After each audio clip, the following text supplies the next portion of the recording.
Welcome to today's 2-minute tutorial. I'm James Lind, and today I'm going to show you how you can salvage concert photos. You know, the kind of ones where the lighting is just horrendous, or for whatever reason you screw up your settings, and so many concert photographers fear the lighting, particularly like the red light of doom that, you know, when it just sort of washes out all the details and stuff like that, and it's just, particularly when you're starting out, can be very difficult to work with. But if you're shooting in RAW and you have Lightroom, you can do a lot to salvage those photos and make them look incredible. It's important to shoot in RAW because it captures more light information in a JPEG will, which gives you so much more room to play around when you come to the editing process. Here is a portion of a set I took of Against the Current back in 2016, and I don't know what happened.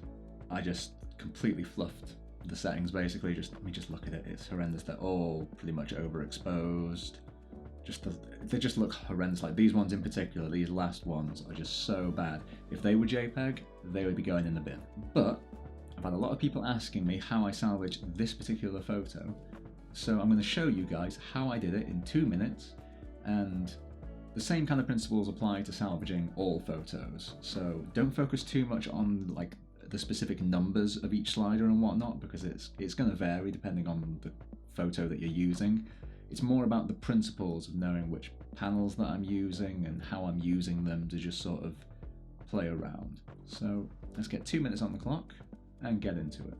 So here is the image. It looks utterly horrendous, beyond salvaging really, but we can play around with it, we can do something with it. Now, sometimes you can start off by adjusting the colour, temperature and tint, but I don't really feel the need. My highest priority right now is sorting out that exposure, which is just disgusting. Look at that exposure, it's horrendous, there's nothing I can do with that.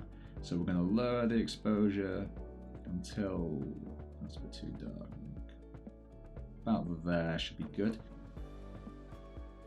There's no hard, fast rules on how you should tweak these things. You just keep doing it until it looks okay, and then just play around with it and keep going back and adjusting things. Next, I go to the camera calibration panel, which is at the bottom, and the first thing I'll do is I'll slide the blue primary right down. That's usually my first go-to point. And then I'll usually slide the red slider up. I start off at about 50, but I think that's gone a little bit too high. Just bring it down, just play around. I think about there is absolutely fine. And there's still a bit too much magenta going on, so I'm just going to dial the green primary down a little bit. Like I said, how you do it is going to vary from photo to photo. It's really just about experimenting with the sliders until you get a feel that looks okay. For instance, like I think the red, like all of the oranges and reds are sort of oversaturated, so I'm just going to knock that down. And already it's come on a long way. I mean, just by playing around with the exposure and the camera calibration, I mean, look at it, that's a usable photo, but let's play around with it some more. If we go back to the basic panel, we can start sort of playing around with the highlights and stuff. We can knock them way down if we wanted to. I don't really feel the need to go that far. I'm going to sort of knock that down to about there. I want to bring the shadows down a bit. There's not a lot of contrast. Knock the lights down a bit as well. Bring those blacks down a lot. I'll knock the clarity up as well, just to bring some more life back to the image. Desaturate it a little bit. Cool. Yeah, that's looking good. I always apply some curves to my images, so I'm going to set that now just so I know roughly how it's looking at the end. Okay. Now I just want to actually tweak the individual colours. There's too much sort of purple magenta going on. I feel like the skin tones are a little bit off. So I'm going to go to the HSL slider and start playing around with the individual saturations and luminance and hues of the individual colours. So let's do this. I'm going to start off with the red saturation. That's going to get knocked right down. That looks better already. And the orange to about there. I'm going to lighten them up as well, just to sort of, yeah. As well. Perfect. Yeah, I just want to play around with the hues. I'm really I want it to be a bit more blue than it is, rather than magenta, so let's knock that down to like -18. So, let's bring that right down. It's too far.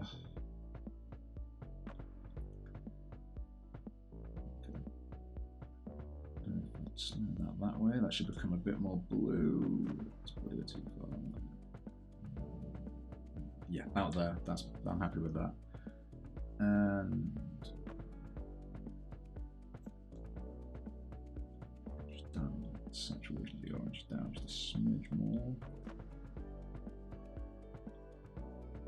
Perfect. And then last but not least, I'm just going to hit up the split toning. I say last but not least, there's a few more things. I'm going to hit up the split toning, and I'm just going to add some oranges into the highlights. I think just to add a little bit of warmth to the image. I think so. I don't want that high. Okay, let's see up there, I'm going to say. And then just to really sort of emphasize the blues, I'm going to knock that up to a big blue in the shadows. And that can, yeah.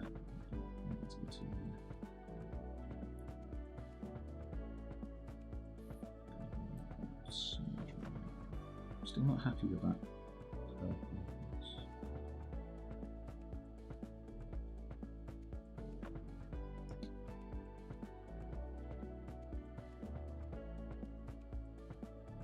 And then last but not least, truly last but not least, I'm just going to slap up the noise reduction a bit just to smooth it out because it looks a little bit, just a bit off.